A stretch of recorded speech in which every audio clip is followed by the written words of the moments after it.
well, with that, I want to introduce our guests. We're so fortunate today to have Mike Cianci, who's with the Lake of the Woods Fire and Rescue, and also Chris Cord, who's with the 911 folks, the dispatchers. So we're going to hear from both of them. So Dan, take it away.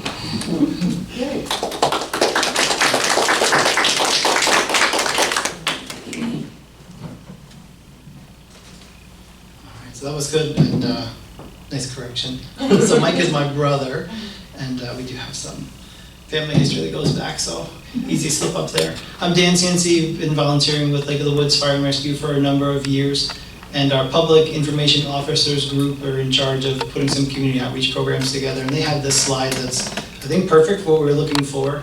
We heard the request come in, and it was almost like they wrote the header for the slide. We'd like to learn about fire safety, fall prevention, and 911. We didn't have the 911 component of when to call 911 and what to do, but we do have Chris for that later on today. He's got a whole separate presentation just for that, so we really like that. I'm gonna go and just grab a clicker, and then I'm gonna be referring to some notes we have. This is a presentation from the NFPA, National Fire Protection Association, and they are the ones that come up with all the fun themes for us to go through for Fire Prevention Week, and have a ton of educational materials that are out there if you need additional reading. But they do have some specifics that are in here, and I want to make sure I catch all those as we're going through. And as we step through the presentation, it's really going to be just going through the fire side as well as the fall prevention, and you can certainly stop, ask any questions you have at any point. And we can even have participation if you want. There are no prizes for participation though, so.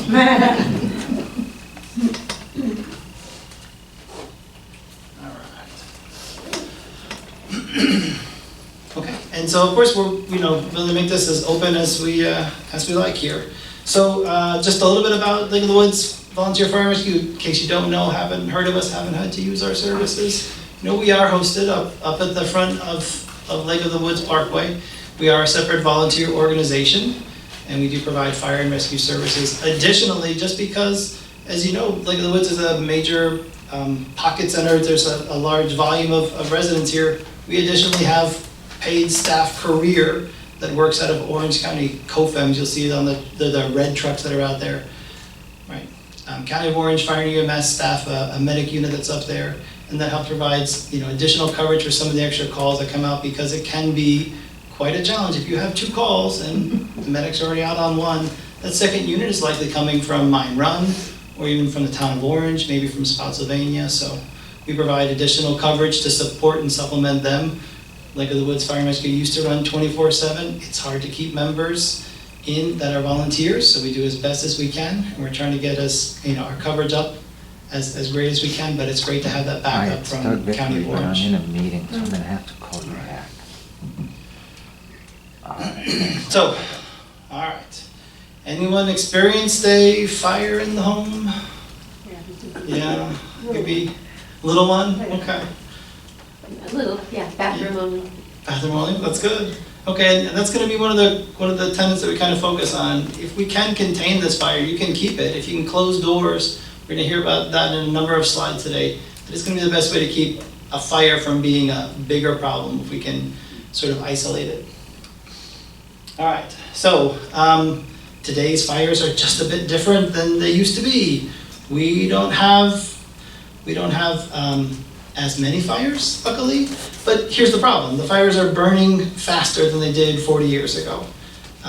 It's because of synthetic materials. The couches that we have are just not made the same. If you ever broken a couch, or the couches are now thrown out after a couple of years. They don't last like they used to. The materials are different. Additionally, smoke is something that kills more people than the actual fire itself. What they decided and what they describe in the NFPA documentation is going through a house and looking at a fire. It's giving you about as little as 2 minutes to escape safely from a particular room, and that's different than it used to be. Imagine if an older couch, from the 70s, 60s were to catch on fire. You see them in TV shows and movies, and they go up kind of slow. It doesn't happen like that anymore. You even talk about the material outside of a house, even the vinyl siding. That stuff is just all petroleum-based plastics. And petroleum-based plastics are, what we refine to make gasoline. So these things go up pretty quick, right? We gotta make sure that we stay on top of these things. So it means for you, it's so important to understand what to do, to have a plan, and then to execute your plan if you see a fire so that we don't waste any critical time. All right. Ooh, so yeah, they've got the difference in couch styles, and if you see that couch style on the top, right? You've got that old style, lots of gaps and openings. Now it's all just this plastic thin material. The other piece that's a big component of this, I didn't realize this clicker was going to work so perfectly, thank you, Chris, is the open floor plans. I think about the house that we moved into when we moved to the lake. We had a kitchen with 2 doors that went in both sides, so you could completely isolate the kitchen. And I always thought to myself, why would they put like both doors in the kitchen? Who would shut off the kitchen entirely? And now I think back on it, maybe this person that built the house in the late 70s was thinking about fire prevention. Possibly not. Maybe he just was a poor cook and always set up the smoke alarm in every room in his house. But the first thing we did was we took out the pocket door and changed things around. Then we opened it up big and wide. So you can imagine, right? You've got an open floor plan. Things are going to spread. The fire goes a little bit quicker, a little bit harder. All right. So let's play a little guessing game. Top causes. It's hard to, we don't have like the, what's that show with the Family Feud where you have to like guess and then get the ding, ding, ding. But let's hear just some guesses. What are some of the top causes of home fires? The stove. Stove. You ever heard stove? Candles. What else? Fireplace. Fireplace? Smoking. Smoking? Yeah, I bet we'll see that one up here. All right, ready? Let's see what we got. So, cooking, cooking, it still is a concern. Space heaters, If you have those, you really gotta be careful. Smoking is up there, and I think there's 2 more, there we go. So, here we go. I think there's all right. Okay, we got them all up now, that's right. Trying to make sure we get them all pieced here. Okay, so, so let's talk about let's go through in order, right? So the cooking piece. I mean, obviously, if you've got any sort of gas any sort of oil that's spilled while you're cooking, those can flame up pretty quickly when that happens. That's kind of the scarier one, right? Because that's on the stove, it's presenting to you. We've all seen or heard of the jokes of someone has burned the turkey in the oven. Well, that's a much easier fire, right? Turn the oven off and close it. If you remember, those ovens all have like a self-cleaning mode. What they do is they just turn up as high as they can go, and they lock the door so no one opens it. If you have a fire inside your stove, we can handle this. Close the door, turn it off. But on top of the stove, that becomes a little different, right? Now we've got these open flames that are out there, and there's, I feel like my house, usually stuff along the counters that might also go with it, so we gotta be careful for that. All right. The space heaters, and I think what's in the outlet picture is probably related to the space heaters. I think one of the easy things to overlook is we sort of chain a couple things together, and you can see a little bit here where we didn't quite reach with the cord to the TV, so we grabbed an extra extension cord. This one looks great. It looks like it's pretty heavy duty. It's running a small TV. It probably takes about as much as an old style light bulb. If you plug a space heater into something and then you start to extend that cord, or that cord gets wrapped, now that cord is probably performing more work than it was designed to do. They have those things, the UL ratings that are on each of those devices. You can read those and it'll tell you what size cord you need to appropriately pull what amount of power. Space heaters consume a lot of power. If you've ever had your HVAC system go out, or the heat pump goes out, you know that bill you get the next month is just through the roof because it's just running pure electricity to heat your home. It takes a lot.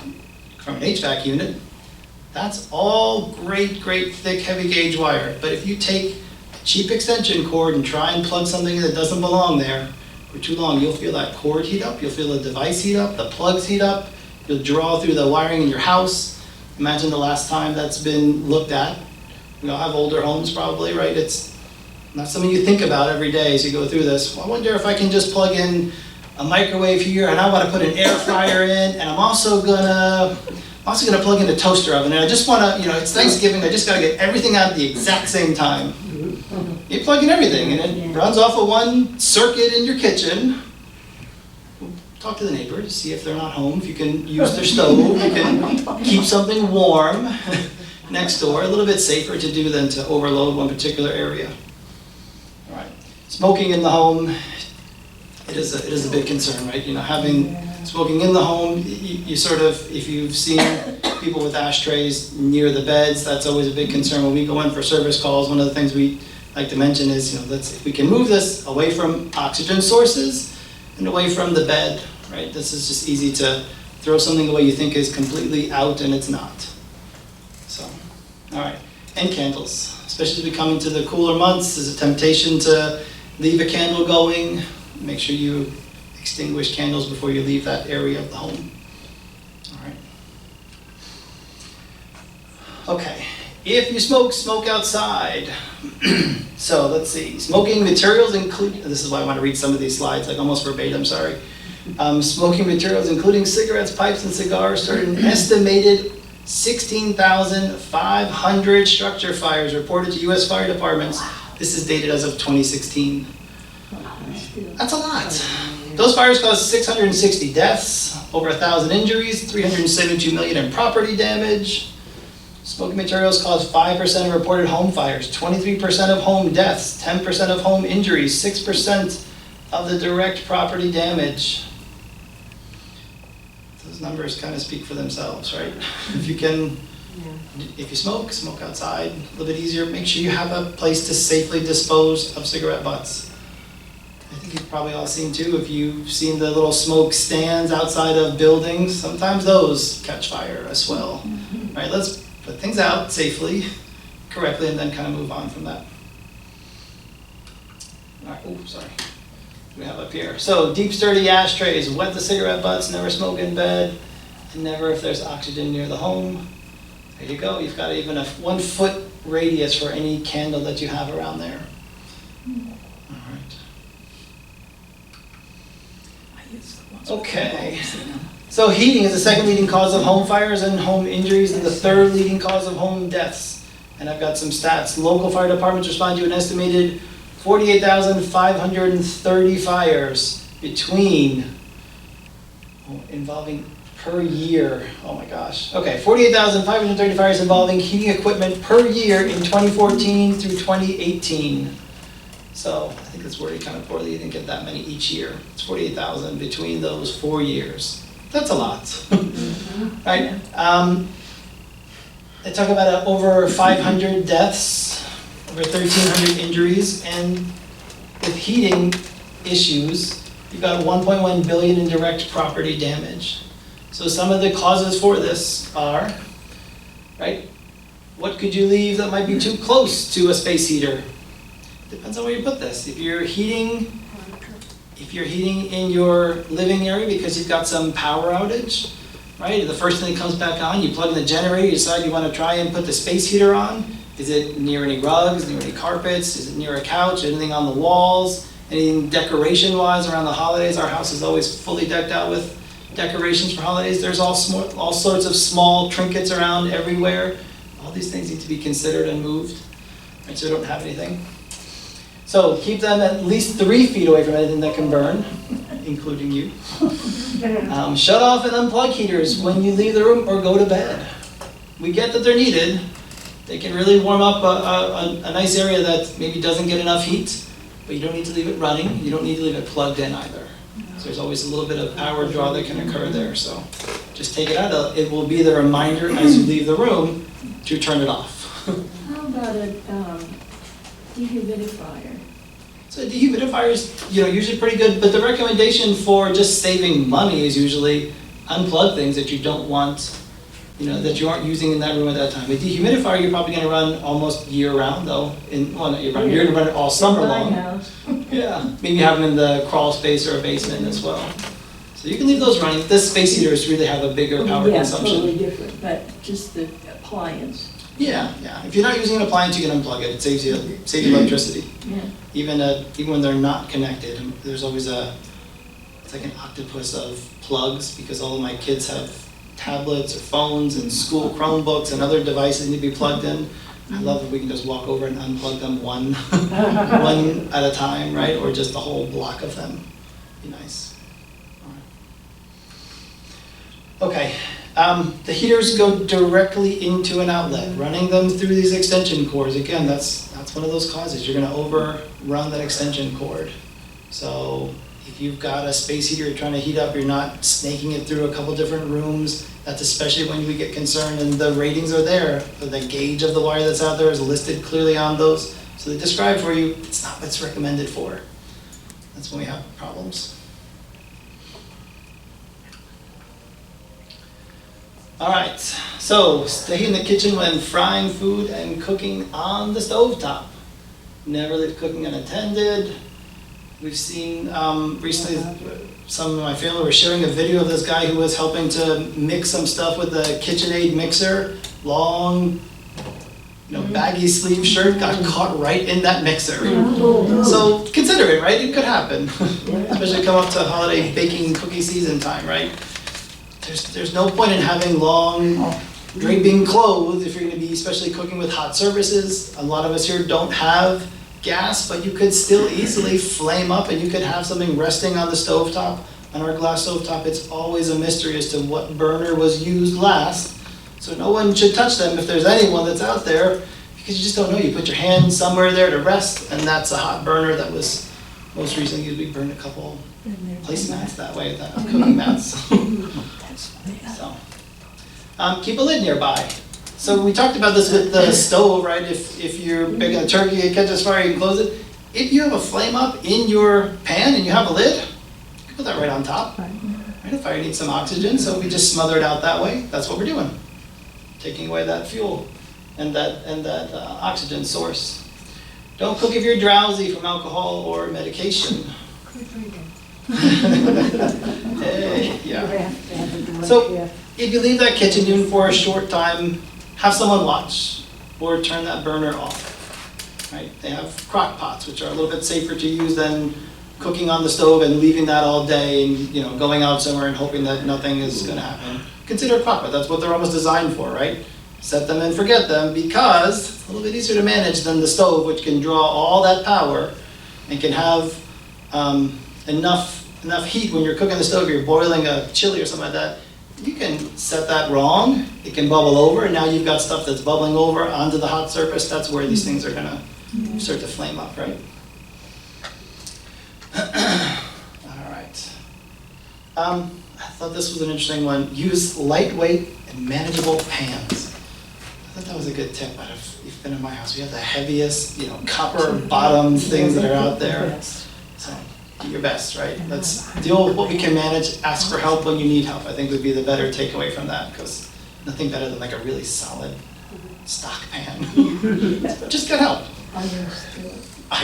Cast iron skillet, right? With a Dutch oven, and my son says, "Can you help me carry?" Yeah, I will help you, please. Because the thing, you put it down wrong on the stovetop, you're gonna shatter all the glass we've got. So, all right, ask for help. Nothing wrong. So, what are some ways that you keep yourself safe when cooking? A couple like random questions spaced out in here. It's okay.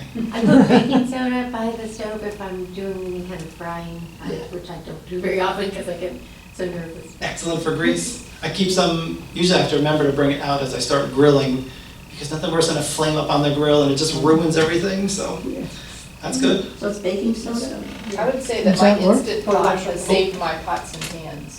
Ooh, there you go. What you do? So yeah, two things, right? So the first was the baking soda. That's great. So baking soda is great to extinguish grease. You can't put water on a grease fire. So that was that comment. And the Instapot comment was nice too, to save some pots and pans. That's good.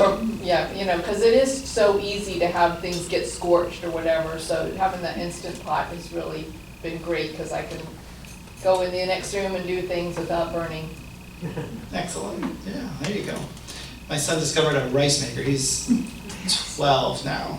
But he can wash his rice and put that in there. I thought that's a whole lot better than burning the bottom of the pan every time. So now we can at least delegate one task at a time. My wife resisted forever, but yeah, all right. Okay, if you catch on fire, stop, drop, and roll.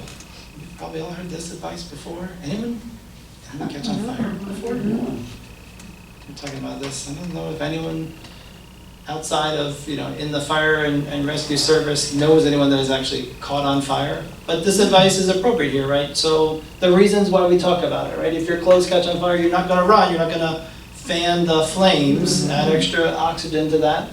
And the dropping and the rolling, cover your face, roll on the ground, that's gonna be enough to extinguish. We don't need to like try and throw additional blankets on and materials that we don't know what they're made of and add anything additional to this that we weren't expecting to occur. Right? If you had like the perfect cover blanket, if you had a fireman's jacket, that would be great. But if you don't, let's not try and improvise. Stop, drop, roll. You're gonna go ahead and you're gonna use cool water to cool any burns, and then wait for professionals to come in. Continue assessment and go through. Our burn center used to be at UVA, now we have burn centers in Richmond and up in DC. So call, if you have an issue, you're concerned, you want it to be looked at, that's a good reason to call 911, because the local hospitals here can treat minor burns and injuries, but if you have circumferential burns, if you ever reach into a pot or you get a spill all around, that's a burn that we really want to take a look at, because as that heals, it's going to start to expand and swell, and that's going to be one that we want to make sure we address appropriately. So sometimes the local hospitals aren't the number one choice to go to for that, and they might refer you out. So to save on some costs, call and get a professional opinion, and they'll be, call 911, ask for some help. What do you think? Is this a burn that I should be concerned about? Location of the burn. Obviously, if it's anywhere on the face, genitals, we want to make sure we address those by going to a burn center, but even ones that are on an arm, on a leg, if you ever had to reach into a pot and get something out of there, that's something we just want to make sure that you're considering. Is this something that I want to treat at home? Do I want to just get another opinion on this before we move on? All right. If you use a wheelchair, scooter, or other device and are able to get to the floor, lock the device before getting out and then rolling until the flames go out. So I know that we provide care through the low link to other people. So if someone in a wheelchair has an issue, that advice is in there just because we're not making two injuries here. You want to make sure that they can, one, not fall while getting out, so they get out safely, and you got to get them back into that wheelchair. One of the last things you'd forget to do is go back and reconsider locking that. So even someone in a wheelchair, we're not trying to smother them with other things. A rug would be an okay smothering device that you have there, different than like a towel or something like that, but we just want to make sure that we can follow the best advice here, which is the stop, drop, and roll, smother the fire as best you can. Oh, God. All right. So, Stop, drop, roll. did you know kids don't catch on fire like they used to? Older adults are actually more likely to have their clothes catch on fire than little kids. Interesting advice from NFPA, not from me explicitly, from NFPA. Okay. All right. Smoke and carbon monoxide alarms save lives. We were the recipient of a grant from Lowlink a few years ago for carbon monoxide detectors on our equipment. There's a story about firefighters going in to, I thought it was like a lower basement area of something like a Sheetz or a 7-Eleven, and there was a report of 2 people that were not feeling well or sick. Someone went down to check on them, came back up, then went down to go and administer aid. Now there's another person that's down there, and eventually the gases that overcome and they sort of block the ability for your body to receive oxygen, the way this works technically. And so you have this carbon monoxide that's on there, it's inhibiting your ability to absorb any of the oxygen molecules, which means you slowly suffocate. 2 providers go down, 2 providers don't come back up, now there's 3 people down there. So it's important to have these, and we put them on our first in bags as we go. You walk into a place, all of our firefighters can have access to these as well, so that you're going into an area, you don't have to question what is this rating at. They're very difficult instruments to calibrate, but they can be lifesavers. We put one in each of the rooms where we have an appliance, like a fireplace, We put them in my son's bedroom because he's very concerned about being safe at all times. It's easy. It was $30. Buy them on Amazon. Put up. They plug into the wall and they chirp. They do chirp. They do chirp, right? The neighbor asked, I always chirp at like, 10 o'clock at night, but that's another story. You want to make sure that everyone can hear them, right? Everyone needs to be able to hear the smoke alarms and to recognize that sound. If you've got young grandkids, you can kind of do this test. If you go into a room and you press the button, the young kids don't seem to recognize or acknowledge that sound. It's a weird thing where you realize that you as adults get this, something is wrong, it's beeping, and kids are just like, more noise. So make sure that everyone understands what they mean, especially if you have different devices in your home. If you're hard of hearing, or remove your hearing aids at sleep. It's probably a very common thing. They have strobe lights as well that can flash for you. You can have bed shakers as well. So a device that actually just buzzes and stimulates and kind of jolts you through. So consider those are all additional options that you can look for. Most stuff we can find online if you do searches. If you have any questions, please reach out after. Is the carbon monoxide, is it low, like, would it be upstairs, or is it just like on your first level, or where would that? It's a heavier gas, so it does tend to sink.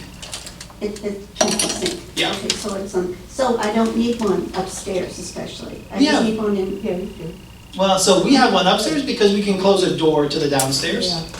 So we have a fireplace upstairs. Yeah. And we thought, well, let's put one near our fireplace because that's a device that is burning propane, and so as it burns propane, it also needs oxygen. So then it's creating this additional carbon dioxide that's out here. And so we can put a device near on the wall to that, and we can. Yeah. no, Yeah. on our main level, not Yeah. Okay. our bedrooms upstairs. Okay, Yeah. but around the fireplace though? Yeah, around a fireplace, right? Because that's a device that's going to go through oxygen as it has to burn up stuff. If you have any of those fancy in-wall heaters or in-wall heaters that are out there, you can show a fireplace on a wall. If you put them in bedrooms, consider it there as well. But when you look at the price of them, they're not terribly expensive. It doesn't hurt to add, one or two to your home if you don't have one already. All right. It recommends you install them outside each sleeping area and then every level of the home as the professional advice. All right. And have someone test them. And we mean have someone test them because if they're mounted on the ceilings, you need to go through and climb that ladder yourself. Is this the one? Yeah, this is the one that I looked at in the slide presentation. I thought, well, this is going to be fun, right? How is that young man supposed to reach there without, even if he gets on that top step, which I guess might be okay for this ladder, he's still not going to reach it. So then what are we proposing here? That he, climbs up higher and does something? Yeah, call for some help. Get a friend, get a neighbor. I called 911 because my smoke alarm was dying. So they sent a guy who had to be at least 6'5". And he had a little stool, and he even brought the battery, bless his heart, from you all. Yeah. Yeah, so if nothing else, call them. And I called somebody else, and said, I don't want to call 911, this is not an emergency. And he said, oh, it's okay, go ahead, call. And so I did. Chris can help us. We might have non-emergent numbers to use as well, but there's a long-standing tradition of calling for assistance with that. And since it's a recorded session, I marked the time down, 32 minutes in. My brother's very short compared to me, so he always brings me on some of those calls when he can help it, because I'm a little bit taller than him, so I'll make sure he gets that copy of this video. All right. Any other questions about smoke detectors? I have one. Is there a special one to use if you have a fireplace that uses propane? I do not believe so, no. Oh, okay, all right. All right. So we're coming up on daylight savings. It used to be more regimented, right? It's not just me. They've moved it back a little bit and forward a little bit. Yeah. That used to be the marker to go through. These used to get through 6 months. But as I think back on this now, I'm looking at smoke detectors and they have a 10-year lifespan on them. So what strategies are you guys gonna employ for this? The neighbor that just put them in right next to me said, I wrote on one of them that I see all the time, the date that I installed it. He didn't write it on every single one of them because he didn't want to have black Sharpie in every smoke detector in his house. But he replaced all of them, which is the other recommendation. Yeah. It can be quite challenging. He has the wired in kinds, we have battery operated. So, I don't know, what are the ideas that I do this? I like the Sharpie idea, right on it. What else have you got? Put it in your calendar when you get a new calendar. There you go. If you have phones, you got the smart calendars, you can set it to recurring. Every year remind you to do something at this time. Consider, do they still work? Have we tested them, right? That could be a monthly thing, but checking on the dates, if you don't have it, easily seen somewhere, climbing that ladder to look for it, the person that's testing it, just ask them the next time. Take a look, let me know, when am I gonna put my reminders out there? All right. So here's, we don't have, the video doesn't seem to transmit very well here, I apologize. I think this is supposed to be a video of what the strobe light looks like, where it just kind of flashes as you go through. Can be enough to wake you up. My daughter sleeps with an eye mask, so not her. And she won't respond to the beeping if you press the button, so to go and physically rouse her and say, okay, let's go. If you are a deep sleeper, if you're deaf or hard of hearing, if you wear hearing aids or have cochlear implants, bed shakers, strobe alarms, these are all viable options for you. They can help you. Remember, we think back to one of the first slides, if you've got 2 minutes to get out of a room, let's not take any more time. The smoke detectors that are wired in, they all beep everywhere, right? So everyone has a chance to get out, but you wanna make sure that you have enough time to react, and if you're that person that is the deep sleeper, you're pulling out hearing aids at night, what's the plan? Does it actually work? So as you go through the test, it isn't just, did it beep? If I were in my room, can I hear this? I didn't have a hearing aids in, turned all the way down, is it still working? All right. Additionally, have some considerations for any medications that make it hard for people to wake up. Yeah. So we just have another consideration. There's another slide coming up. We get into the fall prevention, I think is appropriate to talk about other plans and activities. So we'll kind of hold some additional ideas here. All right. If the smoke alarm sounds, hopefully we're going to prearrange meeting places. Should be permanent objects, right? You have heard before, right? Have a plan. We typically talk about this in schools. Make a plan. Have a family meeting place where to go. It still applies. We still want to know that everyone's gathering in the same area. It's a fixed location, right? So we're not saying, well, let's make a plan. If I really get that turkey, messed up, then we're gonna do this. No, just stick with one plan, have it appropriate, and head that direction. All right. You should try and find 2 ways out of each room, at least begin to plan. Make sure windows and doors open easily. And I think what we mean by that, right, is if you've got that back screened-in porch door that just is not behaving, spend a little time to get the handyman in to fix this, make sure that that is, one, able to be used. If it looks like a door, it should be able to be used.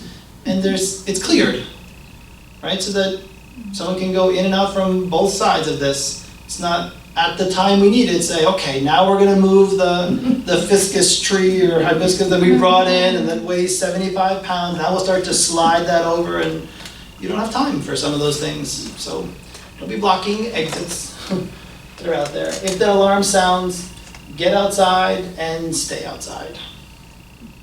Okay, we're not going back in for anyone. We're talking about the limited time we have with modern fires, object just to get out. All right, we won't press you for escape plans, but it's a thing to consider. All right, so I wish that they had tried to insert a video here, and I'll go quickly through this because this one to me was a game changer. I have little kids at home, as you kind of figured out by now. And one of the things they asked was, well, what do you do in a fire? It's hard, like what if the fire comes from this way and it can't get out that way? I found the video through my brother that pointed out what happened during a fire. They showed And you'll see this occasionally even on our Facebook page that we post onto. They'll show you a picture of a fire that we responded to, and it's devastation, in the room that it occurred in. And then we put a video together, you walk back, you can open up a door to a side room, and it looks like there was nothing that happened at all. Closing doors and sleeping with doors closed at night is a game changer. If you don't do this now, you should really consider it. It's a game changer. This idea of sheltering in place, it may sound scary if you can't get out, if the room is not safe, but it works. Close as many doors between you and the fire. Place a towel underneath. We talked about how smoke is what's going to be the killer in most fire cases. That towel in your door is going to prevent all that smoke from seeping through. Stay near a window and call 911. When you see the pictures, you see the videos that are out there, they're online all over the place, and even on our Facebook page, it really is amazing to see all the way a fire down to the studs in one room, back down the hallway, open up a door to a bedroom, and there's nothing. It just looks exactly like the room was before the fire.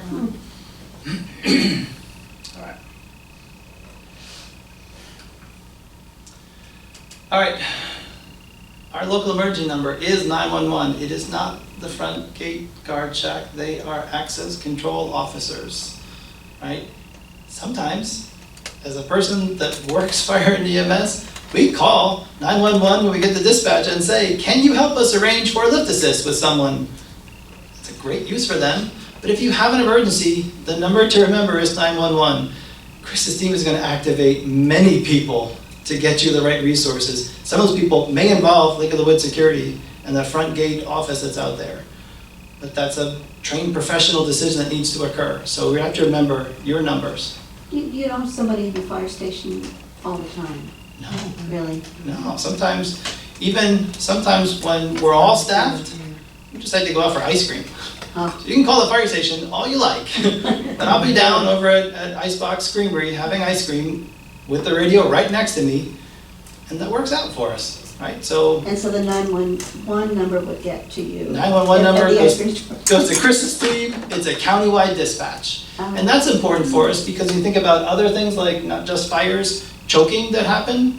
That page can go out to anyone that has an app on their phone, and we can respond from anywhere. All right. Once you escape the fire, go outside, call the fire department. To really mean 911 here. Outside your home, use the neighbor's phone, your phone, cell phone. But you do have to get out quickly. All right. So if you call an emergency number before you escape the home, sounds like a good idea. Yeah, except while you're waiting for that phone to connect, if it's connected to the landlines, now Comcast services most of those. Yeah, that's connected to internet in your house, to power at your house. Rather than wait for that phone to connect or not connect, just go ahead and leave the home if there's a fire, get out, and have someone call for you. Time is of the essence. We don't need to try and make the phone call from inside. Many things could happen, and then you're on the phone. You can't provide enough reliable information to someone because this fire continues to escalate. You need to get out. When you get out, there's a litany of questions that they're going to go through to make sure we send the right people, we activate as much as we can. You can't be doing that 2 to 3 minute phone call and initial discussion while you're waiting to leave. There's just not enough time. All right. This was a good one. Plan your escape for your abilities. Consider subscribing to a medical alert system, which gives you the button to wear, the life alert necklaces that are out there. Those are great tools if you feel like you're not going to be able to move so quickly, but you hear the alarms going off.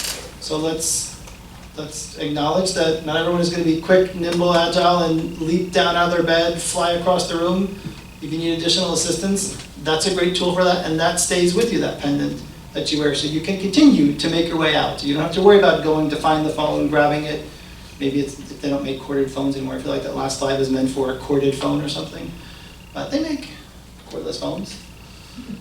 Keep needed items near your bed. Flashlight, glasses, walker, scooter, or cane. Those are more important than worrying about, what medication you have. If you need medication, you can replace that.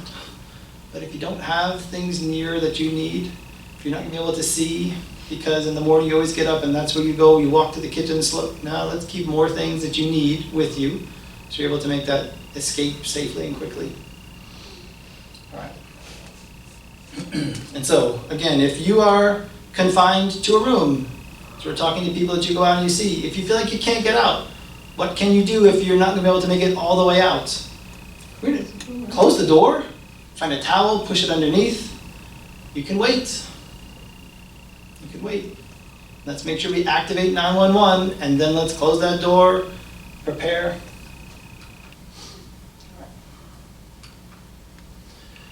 All right. Safest way to prevent fires if you smoke is? Well, don't smoke, but if you have to. Yeah, I heard outside already, right? Let's make sure we wet extinguish the cigarette butts. What are some things you want to keep near the bedside? Phone? Glasses, flashlight? Yeah, well, that sounds like good stuff.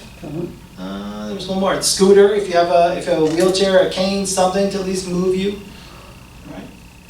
And just if you're using space heaters, maybe a tip to remind you to turn them off when you leave the room. If you got one, let me know. Do you have to unplug them?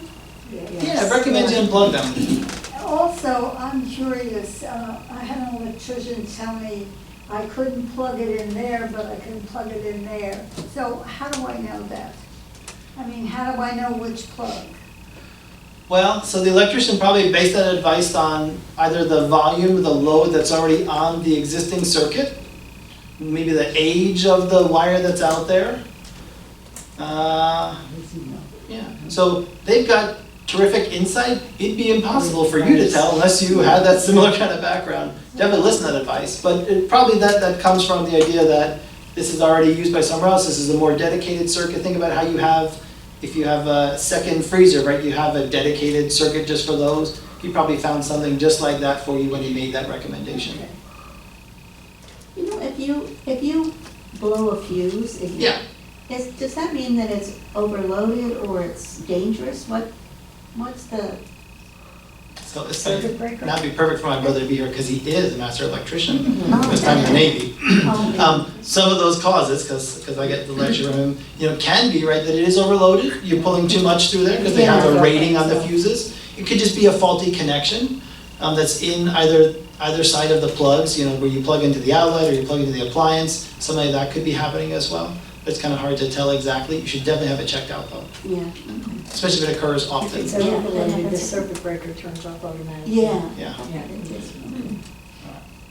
All right, and a tip to help prevent a cooking fire.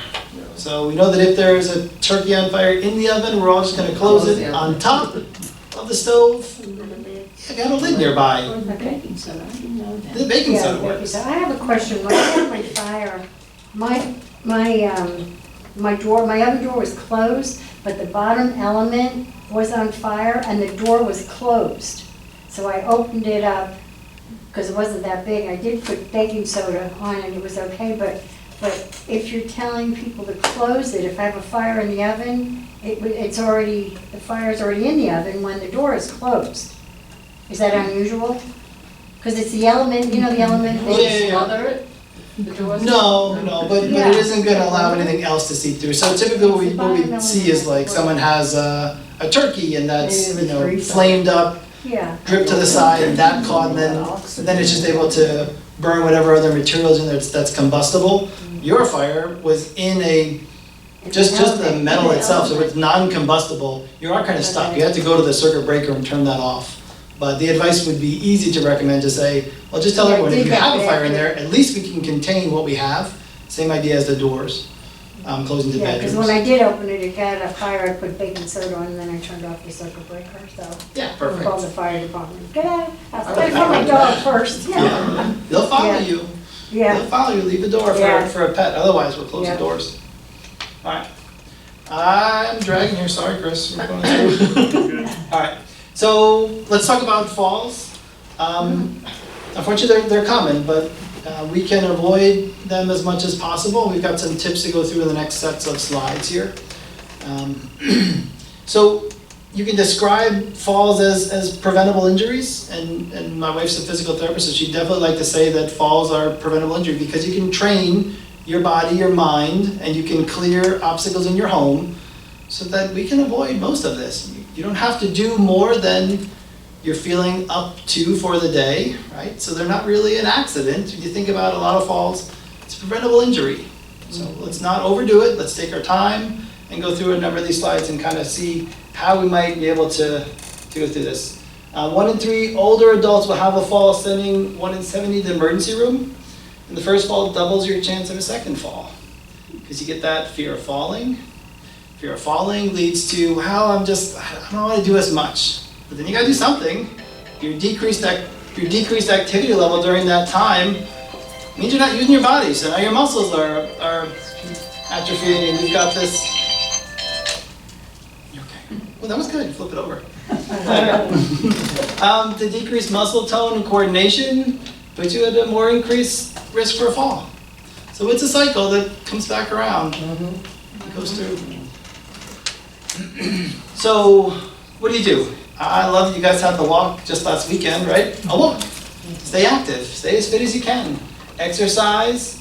Tai Chi is listed up there. Ask a doctor about the best physical exercise for you at your current state. Easy, simple advice. But stay active. And I think that's great. This is such an active group anyways. All right. Group exercise, balance, strength exercise. Your core is a big piece of your balance. All right. Take your time. We're going through this with a family member as well. Just because you got to do something doesn't mean you have to leap off of the couch and rush to do something. Let your body acclimate for just a second. Give yourself a moment before you attempt to rush out the door. You gotta let your body wake up, let your body rebalance. Your blood pressure is adjusting. All right. Stand and get your balance before you begin. Be aware of your surroundings. If you're in a deep couch, you don't have to get up from the back of it anymore. Slide forward. Push with your hands, then take your time. Don't try and launch yourself forward and then you've got additional weight from the front driving you in a direction. Get your feet underneath you, take your time. There's benefits to taking a moment, sitting on the side of the bed before you hop up in the morning. I do it too, so. All right. Look for fall hazards, electrical cords, magazines, newspapers, even pets. Oh, especially pets. Especially, right, yeah. 2 friends that All right. have pets. Yeah. So, yeah, it's definitely not strange, but I trip all the time over my dogs. They love to sit right under my feet as I work. So, I won't call that one strange, but I'm sure there are other things that have happened. We have a running joke in our family that as my son was racing out in the garage, he tripped over what he calls a case of Dr. Pepper that my wife drinks. And so every time he falls now, we just look back. Was it Dr. Pepper? It drives him insane. But that's what he likes to claim, so I don't know if you've got other strange ones. Yeah, I think he just thrown into his feet. Didn't realize how big they were. All right. So, many of us love to go on trips, but none of us want that kind of a trip. Yeah. All right. Keep stairs, pathways, and walking areas clear. I think this kind of speaks for itself. When I think about responding to a home for a fall or a trip, we also have to be able to move equipment in. The stretcher is not small by any means that we might have to take someone out on. If we're also planning to remove a bunch of stuff from hallways, if you've got like a shoe rack in a hallway that's on one side, you've got a display on another side, it's kind of tight. We don't want to be having to disassemble things to get out or pick an exit point that is not ideal for you or for us to carry you down a bunch of steps off of a porch somewhere else. And we could have gone in a garage, but there's boxes through the entire area and we just can't reach. But it's happened. Slows the response time, and so it adds to delays that could turn critically important to us. All right. Too much, sorry. Twitchy hand. All right, as you're going through railings, keep at least one hand. It is best to have them on both sides because it's not ideal, it doesn't look pretty. But make more trips with lighter loads or ask for help. You can always find someone to help. All right. Improve the lighting in and around your home. This is a secret here. So the most common place we find people is falling in the bathroom. Right? There's a couple things. There's a vagal response that's out there, but typically bathrooms are also just poorly lit, or you're going in the middle of the night and you don't want to turn on all the lights and wake fully up. I hear that all the time. So we didn't turn on the lights. I'm like, well, you didn't notice all the stuff that's in and around the floor, maybe that fell after you'd finished washing your hands or left something from a previous trip. Keep the bathroom spaces clean and clear. If you don't need the mat on the ground unless you're showering, take it up and move it. Because if you walk in at night and you don't want to open your eyes because you don't want to wake fully up, it's a whole different environment you're trying to deal with at this point. So let's talk about lighting here. All right, use night lights. They can come on motion detecting night lights. I have people that won't turn lights off in my house, so I made an entire hallway and the switch motion activated. So anytime you walk in that hallway, which is the darkest hallway because it's on the lowest level of my home, I get 3 lights overhead that automatically pop on. There's no question. Otherwise, it was kind of hazardous to walk through there, and I was annoyed that every time they leave the lights on, I know when to be in the house. So now they go on when I want them, and they go off after 30 seconds of inactivity. It's not hard. That switch is only like $30 at Home Depot. All right, easy to grip handrails, and make sure you have vision checked once a year. Make sure you're still good. Oh yeah, I already shared my motion sensors one, sorry. Anyone else have motion sensors? Yeah? You can put them outside the home too, if you nice. All right, non-slip mats and grab bars in the bathroom. Grab bars installed on the wall. Wipe up spills as best you can. All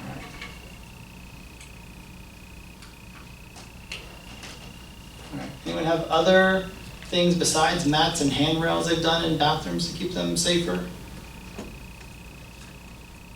One of the best things I did in my house is have a skylight put in the bathroom. And it has a little solar panel in there, and it lights up at night Nice. to me, so I don't have to turn on the light. It's great, except when it's raining. It doesn't get any Yeah, it doesn't get enough. action for in the daytime, yeah, but. I like that. So there's more lighting in there, yeah. Mhm. I think it's important. We did renovations, we put more lights in our bathrooms. 7 in one bathroom. Big can floodlights. Can you put that motion sensor on a lamp? I don't know, I don't think so. Interesting idea though. Because they keep the lights on in my house. I'm on the first floor. Mhm. I've never seen anything like it. Everybody has to have, they keep the lights on all night. You can set the lights on timers. But yeah, but I think you're looking for lights that would activate. I'd consider a hallway lighting, there's outlets in the hallway already. And that's the safety side we're trying to keep. There's a overhead light. you Yeah. know, where you enter. Mhm. But there's no other lights in the ceiling in the living room.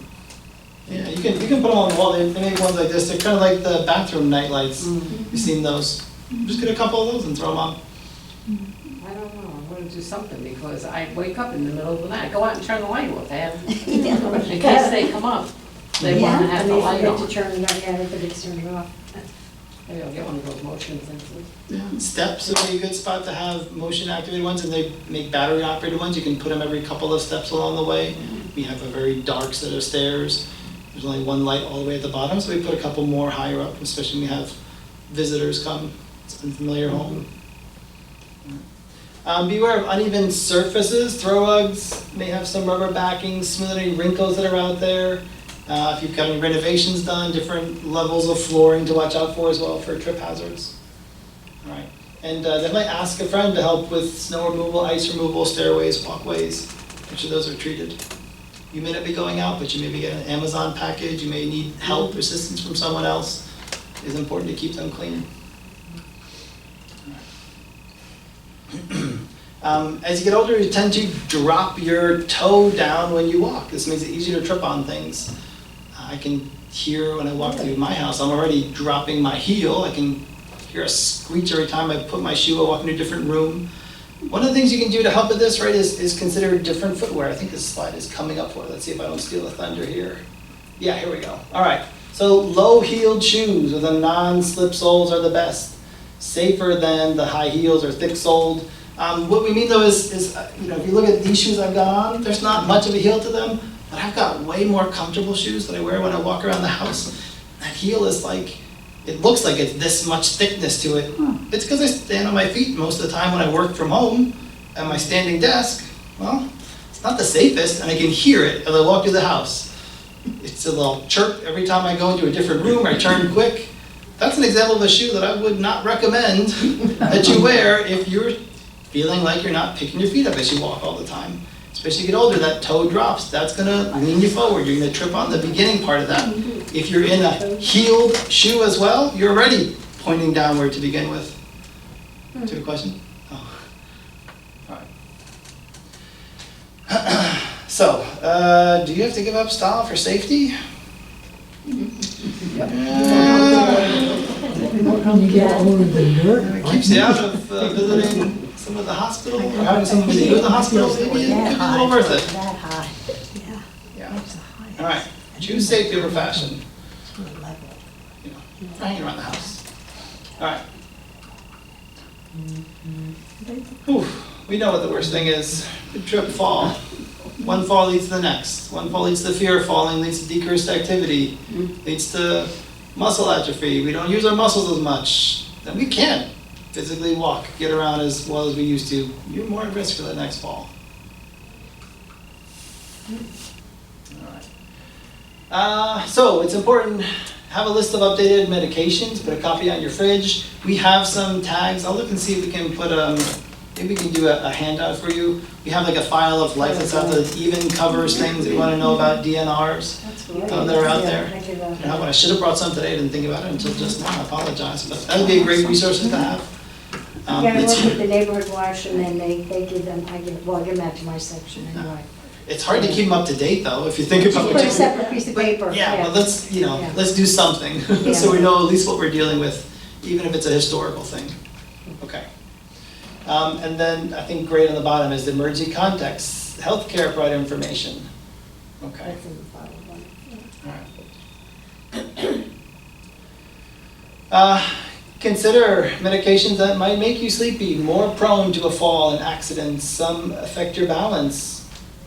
We have found members that are on some medication that affects their blood pressure, so hypertension, and you go to stand up really quickly. It was fine 2 weeks ago before you started the medication. Today it's not fine. Now you're on a medication that's lowering your blood pressure throughout your whole body. So quickly launching out of the chair, take a moment. It's not a jump. All right.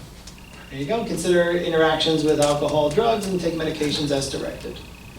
All right. Pill organizers are terrific for this if you got a number of medications. That way we know what to expect as well. If you live alone, are alone for long periods of time, consider these devices. So again, we highly recommend them. They're great if you have limited mobility. We just need someone to check on you. We have a number of calls where they will call out to 911 and perform a wellness check for us to go in and we'll check on you. Yeah. All right. So we'll do them together. Questions about fall messages or here we go. So one thing you can change in your home to assist with the risk of falling? Anything you're gonna take away from today on the fall side of this? The lighting. The lighting? Easy, yeah. Rugs. Rugs, yeah. Those are Clutter. nice. Yeah. No clutter. Keep those hallways clear. Keep those hallways clear. I can't tell you how challenging it is when we're trying to push a stretcher to help bring you out somewhere. It doesn't fit.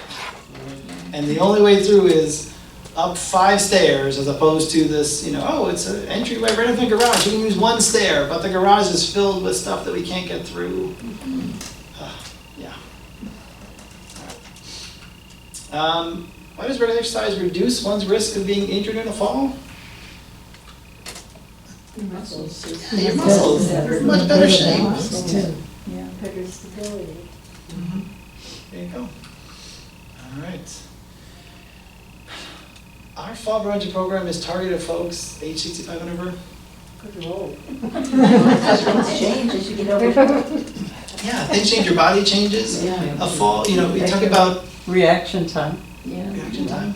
You have different, your body's in geriatric care is a little bit different than what happens if we fall and we break. If you break hips, bones, it's harder to go through and recover from some of these. We treat you differently, we triage you differently, we take you to Mary Washington as opposed to Culpeper.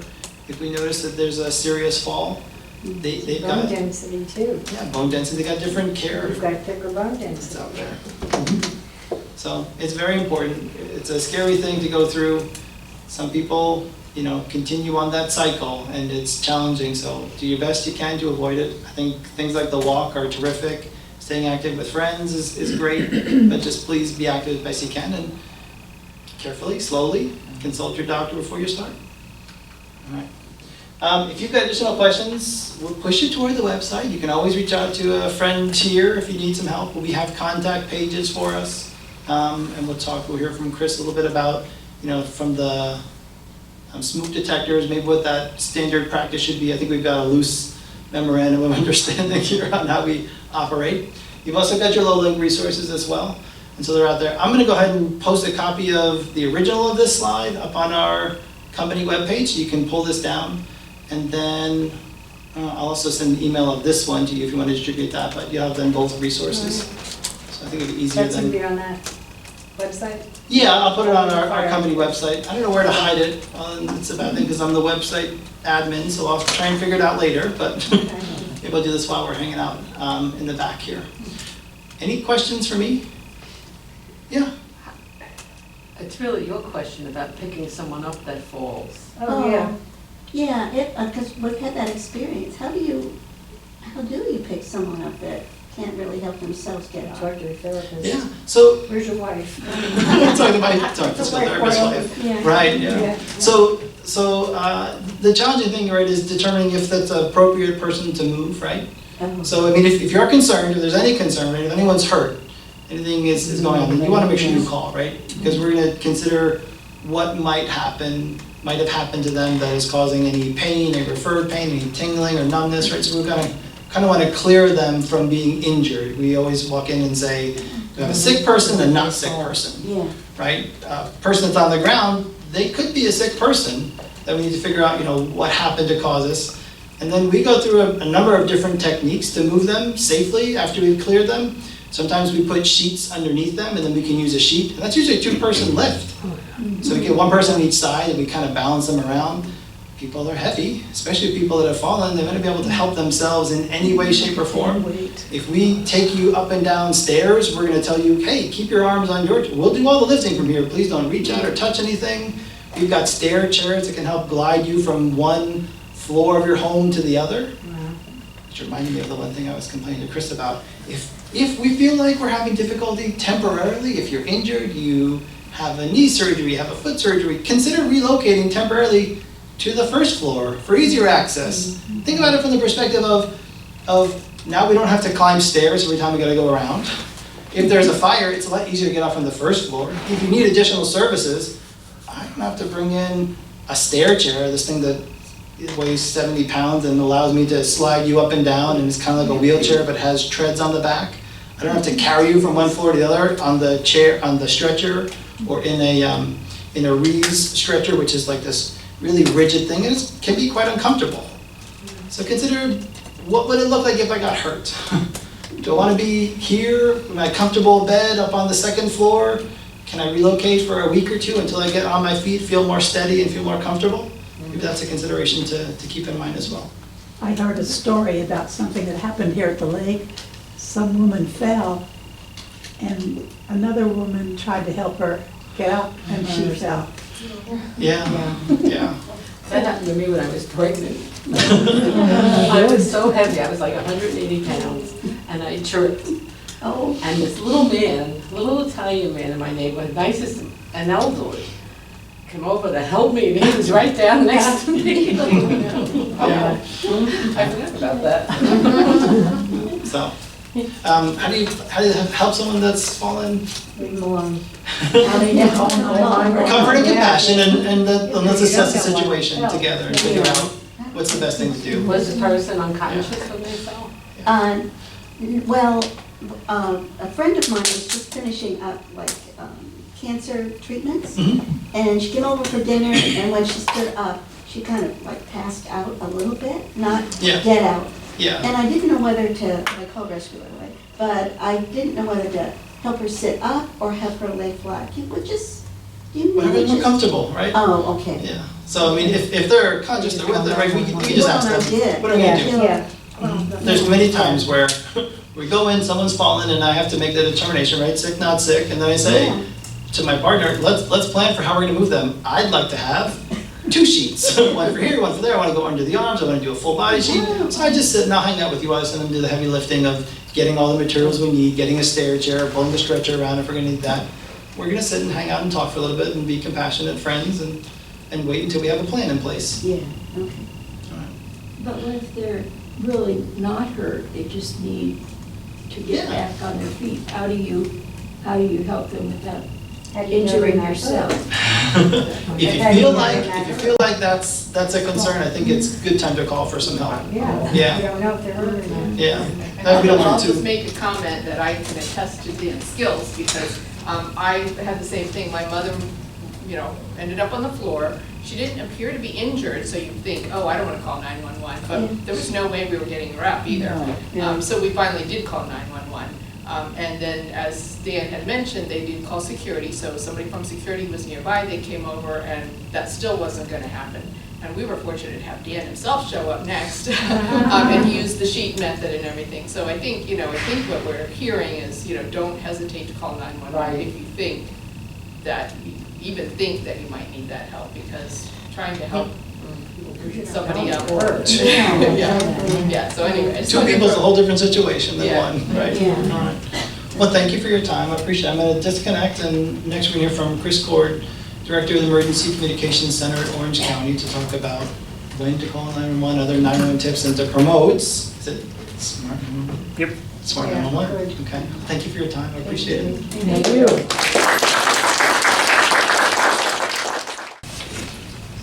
As Dan said, I'm Chris Cord. I'm the Director of Orange County Emergency Communications, long name for what we do, which is 911. And in addition to answering 911 calls, we also handle non-emergency calls and dispatch out first responders like Dan and law enforcement and several other companies, which I'll get to you in just a second. So we're based out of the brand new public safety building out by Booster Park. Previously, we were down in the basement of the Gordon Building in a room about 1/3 of this size. And I had 4 people, a large copier, and a kitchenette. I guess the best way to describe it.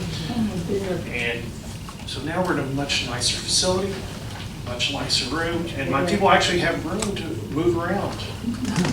So that is a picture of our new center. As I said, we now have 6 positions. When I left this afternoon, we actually had all 6 positions filled. 2 of them were brand new employees that were currently in the process of training. So, and as I mentioned, we dispatch for all those different agencies. The Sheriff's Office and County of Orange Fire and EMS are probably the largest, with the town of Gordonsville and town of Orange Police Departments are also dispatched us, along with all the volunteer fire companies and rescue squad. And the way that we divide up the work is we usually have 1 sheriff's office dispatcher, 1 police dispatcher, and then 1 fire rescue dispatcher. So, calling 911, help us help you. It's the best way to describe it. There's 3 reasons to call 911. First, it's going to be for crimes in progress. For Lake of the Woods, there's usually some sort of, we do have the benefit of having Lake of the Woods Security, which are special conservators of the peace, so they do have limited powers of arrest. And we are usually in contact with them because they're actually on our the same radio system as that we use. We are able to kind of contact with them. So if you do call us instead of them, we can get in touch with them. We don't necessarily dispatch for them, but we're in constant contact with them. So we can send them to anything that's in progress until we can get a deputy in the area. Other reasons to call 911 are, of course, for fire emergencies or any sort of medical issues. So I'm going to go over kind of what questions we ask, why we ask these questions. But the big thing is to remember that help is on the way. You know, we're going to ask you a lot of questions. That is not delaying response in any way. We operate in a team environment. So while the person on the phone is asking you all these questions, one of their partners is toning out the fire company, toning out the rescue. That's interesting. So if in doubt, call us.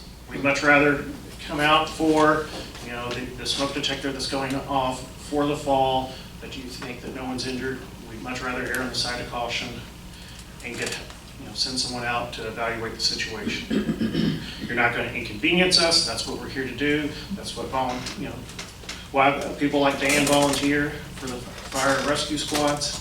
Not even at 2 a.m.? Not at 2 a.m. I got staff there 24/7. So, and at 2 a.m. they need something to keep them awake. You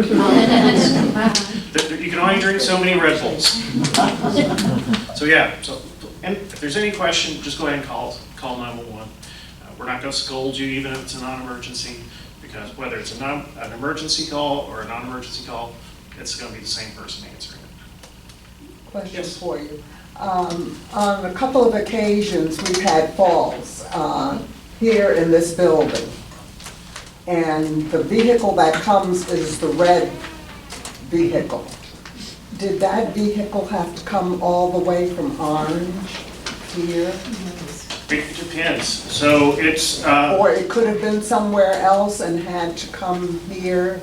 So the County of Orange Fire and EMS, they have one of their red ambulances stationed out with the rescue squad. Meaning at the building here in Lake of the Woods? Yes.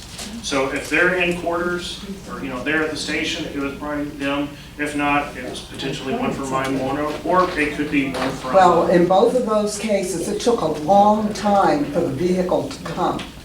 So, And, well, it seemed, you know, to us who were waiting, it seemed like a long Yeah, when the time. car's going, yeah. I can tell you that at least, I want to say this year and even I think last year, we've had a large increase in medical calls. So much so that there will be times when there are no ambulances available. But if that's the case, we can contact Spotsylvania, Madison, Culpeper. And it was also one of the reasons that the county added an additional medic unit. Okay, one other thing. One of those calls, the person here in the building that called them said they didn't seem to know where this place was. I was alarmed at that. That is something I can take back and work with my staff on, because I like to hear things like that. Because I know for myself, I've only been an Orange County resident for 3 years. So for some of my staff, they're also kind of new to Orange County.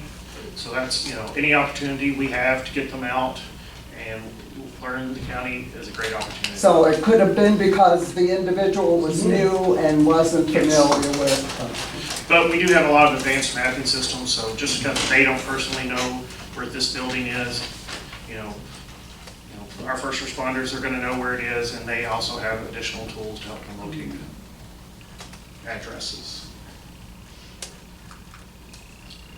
So when you call 911, we're going to ask you what the address of the emergency is. We much prefer an address or an intersection versus a building name. We found out sometimes buildings change names. You know, I know when I first moved here, the gas station down the road was a Speedway, and now it's an Exxon. So if you can give us an address, that's going to help us more readily identify the location. And we ask what the address is versus where is your emergency, because typically we ask where your emergency, we get responses like in Orange County. All right, thanks for narrowing that down. We're going to ask you what the phone number is you're calling from, just so in the event that we do get disconnected, we can call you back to obtain further information. And kind of jumping back up to the address, if we do get an address and we do get disconnected at that point, at least we know that at that location, someone's needing help and we can start resources that way. We're gonna ask your name. That's just for our records. Everything you give us is confidential, to the point that if it gets requested under a Freedom of Information Act, we'll redact most of your personal information in there. And probably the most important question we ask is, okay, tell me exactly what happened. What is the exact reason you're calling today? Is it for a fall? Is it for a fire? We want to know exactly why you're calling for that. And that's just so we can get the most appropriate resource in there. And it's usually going to be, this question is going to determine, is it going to be a law enforcement response, a fire response, or a medical response. So the series of questions we ask are all based on the emergency priority dispatch system. And it's a really great protocol system. It gives those new dispatchers that have been with us for 6 months to those of us that have been doing the job for myself 25 years. It's going to give us the same level of knowledge. While there is something to be said for experience, when you talk, just like you all, when there's a crisis, we can have that, rush of adrenaline, and especially if it's some low frequency, high acuity event like, a structure fire. We want to make sure we're always asking the same questions, and also for whoever answers the phone is going to ask that same level of question. More importantly, it's built upon, it's not just what we think, it's what a panel of experts, professionals like Dan, across the nation, what they have determined to be the most appropriate questions for fire emergencies, medical emergencies, and law enforcement.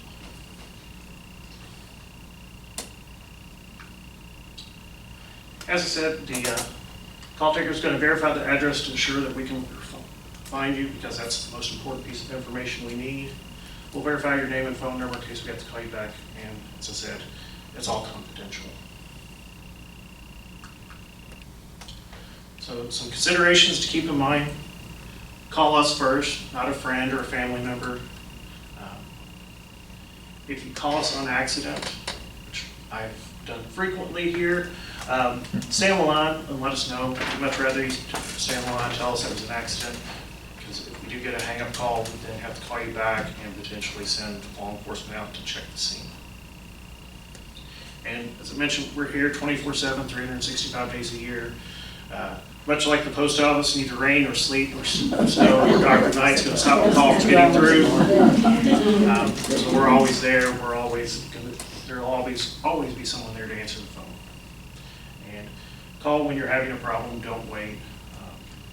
That's one of the things we often hear is someone will call. It's like, well, I've been having this issue for 2 weeks. And, Yikes. that's one of the reasons we ask them, okay, well, what has changed now versus 2 weeks ago when you had this problem that has gotten it to the point that you're calling now.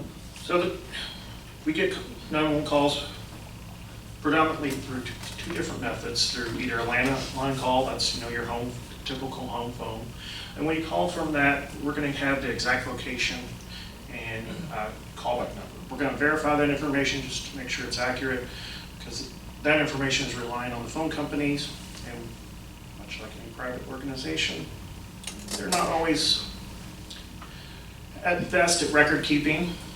So we want to make sure we have the correct address and phone number for you. And then the other method is through wireless or cell phone calls. And usually on that, we're going to get a latitude and longitude for GPS, and usually a tower location. And it does display on our mapping system with an approximate area. That's kind of been one of the big changes in 911 as of late, because up until recently, the 911 system hasn't changed from what it was back in 1968 when it first was rolled out. It was how we received information, and now since everyone has some sort of smartphone device that has a whole lot of information, that's how Uber can find you. We can now utilize that enhanced location information.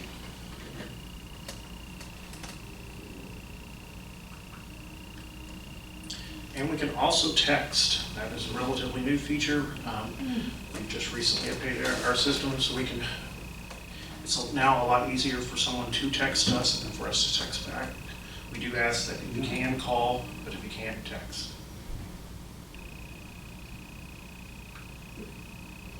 So some call handling facts. So 911 rates to all the positions in the center. So someone is going to answer, and I have a very competitive team, and they are jumping over consoles and doing stuff and running around, making sure that they're the first to answer the phone call. I've had to tell one employee, hey, take half a breath. Appreciate the enthusiasm, but you're blowing everyone else out of the water. And our 911 lines take priority over the non-emergency lines. So, all calls made within Orange County do come into our center.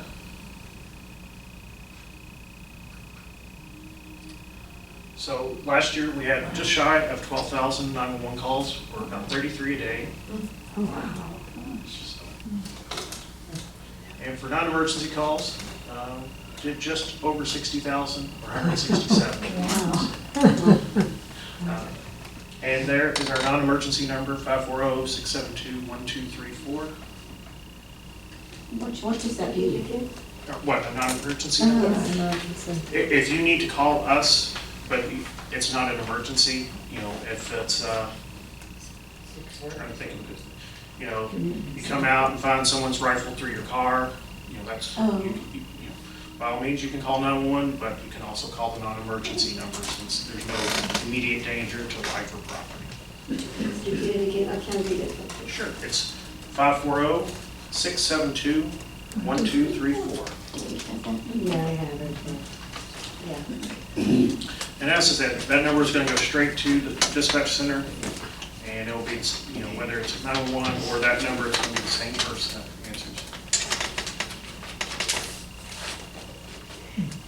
The sheriff's office, I do too.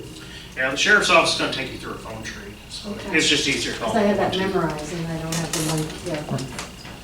672, right? Yes, 672-1234. So we dispatch law enforcement calls. As I mentioned, while we're taking the information, once we have a address and we know it's a law enforcement call, we dispatch it out. That way, the deputy can go ahead and be making their way out here, or we can also be contacting Lakewood Security while we're still getting the rest of the information. The calls are prioritized by nature and sorted by whichever zone they're in, which for Lake of the Woods, that's all one zone.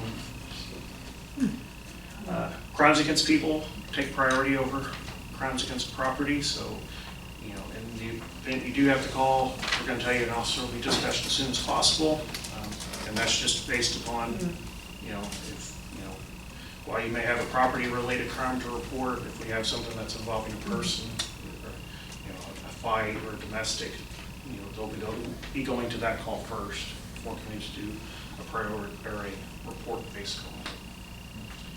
And the sheriff's office kept notified of pending calls by the one entering the CAD terminal.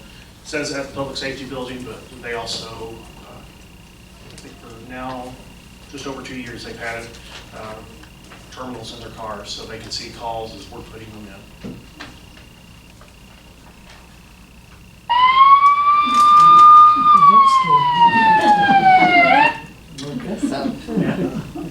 So when we dispatch medical calls, much like the law enforcement calls, they're dispatched as we're obtaining information.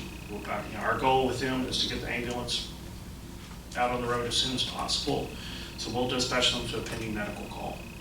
And it's going to go to the closest station that's staffed. So, you know, in the example you gave, said it seemed like it took, you know, quite a bit of time for someone to arrive, and that's just, you know, based upon which station had an ambulance in quarters. Our calls are dispatched once we determine what type of fire call it is.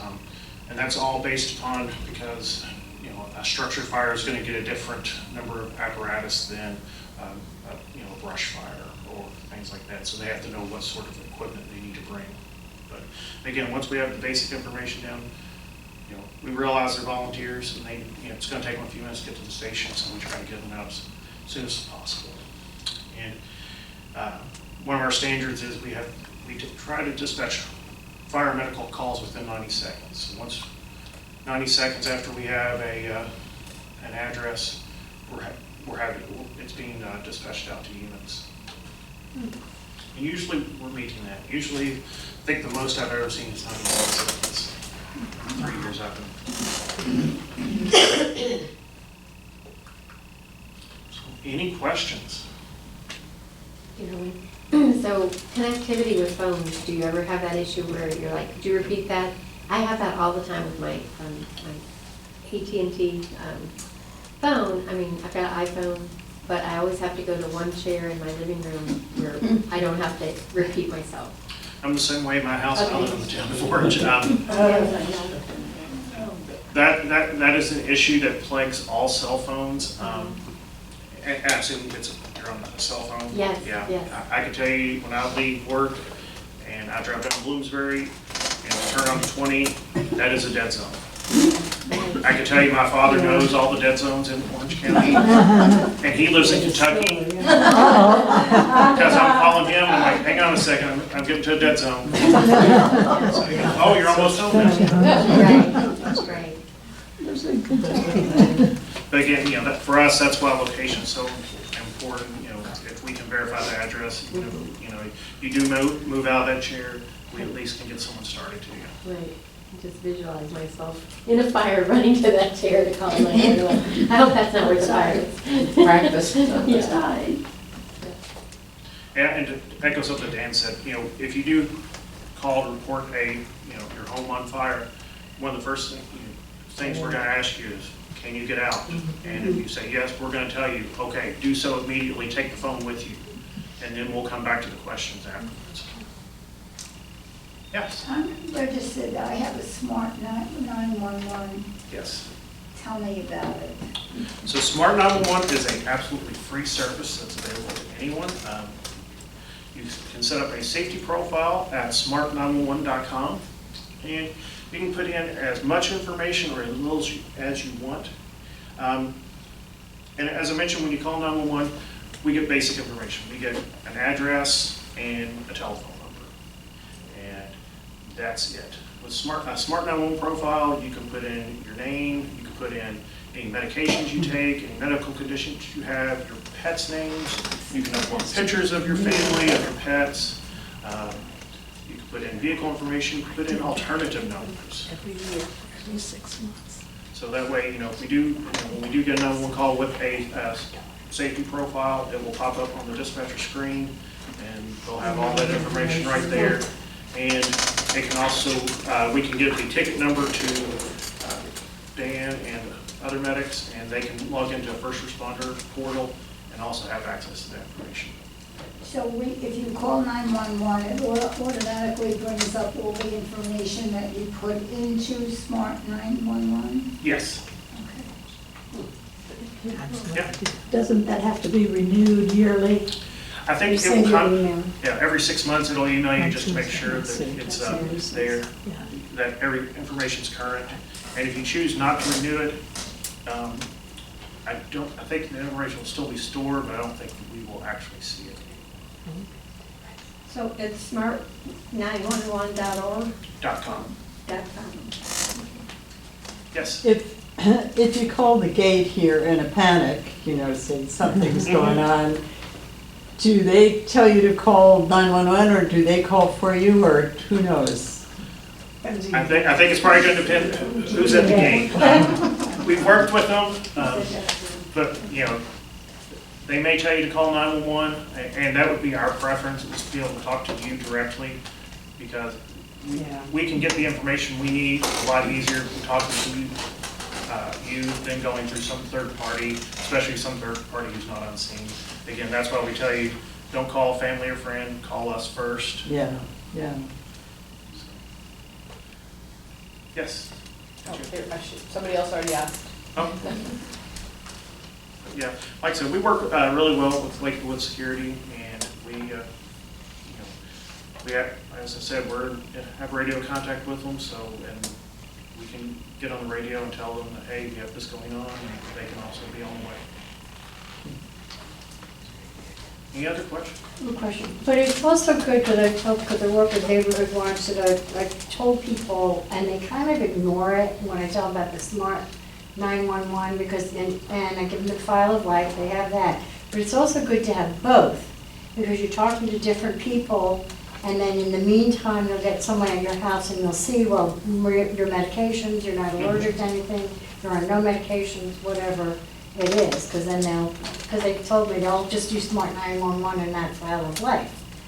And you should have, it's more convenient to have both. Yes, I would say more information in our line of work is always Yeah. better, just because, we even said, Because they get the information first. if you call in for a medical emergency, one of the instructions we're going to give you Yeah. before we disconnect is to gather your medications, because, as we kind of discussed, your medications may change, and, that way, when the paramedics get on scene, they can look to see what you're currently taking, and they can take that information. And if I'm working with you in the back and we have an emergent situation, it's not very convenient for me to be popping my phone out to look or to call back into Chris's office. If I can have a sheet of paper I can grab and get you, and together we can move to the ambulance quickly, I'm gonna take the path of least resistance that gives me as much information I can get. I'm gonna take the file of life exactly with me, put it on your lap, and we're gonna start moving. And I'll be able to refer to that That's for what I bits and always pieces. recommend, but they don't. Yeah. But anything to do would be helpful, right? Because the more we get, the easier it is to figure out if I'm gonna need help. So, To kind of also piggyback on something Dan spoke about the life alert pendants. The sheriff's office, Triad program, they do have a guardian life pendant program. More information about that, just call 672-1234 and ask for Deputy Kessner or the Triad program, and he can get you hooked up with that. Well, anybody else have any other questions?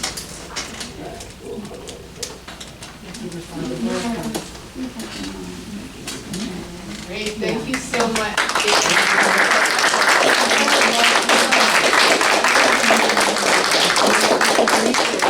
Those were both wonderful presentations and really great information and good reminders, so thank you both for being here today. I really, really appreciate it. So now, I'm just going to ask you a few more questions before we let you get out of here. So can anybody tell me 3 things that LowLink can do that are related to our topic today? Don't call us, call 911 if there's an emergency, first of all. But then, yes, okay, Peggy? We can check your fire alarm. Yes, so LowLink provides free battery replacement for your smoke detectors and your carbon monoxide detectors. And so if you think that you need to have them checked out or replaced, you can call our main number and request that service. Very good, bonus point. Okay, what's another one? And it's close to that. It involves our handymen. What was What that? are fire extinguishers, because they expire? Oh, yeah, that's a good thing, fire extinguishers, yeah. We haven't done specifically anything Yeah. with that, but that's a good thing to think about, To look at, yeah. for the Yeah. individual. And you do thing, need to not check really. the expiration, yeah. we always hear the question, can we take them when they're expired to the fire station? We don't do anything special with them. You can discharge them into a garbage bag, throw them out. Oh, okay. You That's can good. recycle them, they're metal parts too. So you can throw them into the compactor? They're metal, there's recycling. Oh, the metal, yeah. Yeah, but discharge them, you don't want them Yeah. pressurized. Yeah. Yeah. Oh. That was another question. Okay, yes. I have a 20-foot ceilings, and most of my lot, so will they do that? Because that would take a big ladder. So yes, that's the second one I was thinking of, is you're looking at that ladder in your garage and thinking, I could probably reach that. Well, I tried and I almost got there because I had this long pole. We don't want to Still have a to call pole in. into it. So, No, yeah, our volunteers will come out and change light bulbs and, you know, do some other things. If there's anything beyond their capacity, they will let you know, but they're more than willing to come out and check and see if it's something they can help you with. And we do encourage everybody to stay off of ladders. I myself have decided it's time. Ladders are not my friend. Okay, so that's 2, and there's one more that is not as well known that I just wanted to make sure everybody knew about. Yes? Transportation to appointments? Yeah, that's a good one. We do transportation to medical appointments, but I'm looking for something that's a little bit closer to the safety. Okay, so I've been mentioning our handymen, handy persons services. Another thing that they do is they will do a safety check. Now, we don't have the thermal detectors like the fire department, but we'll just do a walk through the house and help identify some fall hazards. Or if we notice your railing's loose, sometimes right as they're doing the safety check, they'll just, you know, tighten that up for you. And so it's just a nice little walk through to see, you know, because you see your own house, you don't see things anymore that are hazards, right? So that's another service members can call and ask for, so yeah, and then one more thing, I just wanted to talk about what's coming up in November so that you know that you can come back here and get some more good information. So with the holidays coming up, we know that the holidays can be warm and wonderful and very enjoyable, but they can also bring up some difficult feelings and, you know, so we're going to have Reverend Schaefer here to talk about, you know, some coping mechanisms or some ways that you can have a positive holiday without, you know, even in spite of some of the things that may come up for you. So it should be another wonderful presentation. Again, kudos to the Health and Wellness Committee for coming up with yet another good presentation. So, and so I just ask all of you to please fill out the survey. It really means a lot to us to get those responses back and find out what we're doing well and what, you know, other ideas that you have. So again, thank you for being here. I know we ran a few minutes over, but it was well worth it because everything was a fabulous presentation. So thank you for being here. Thank you.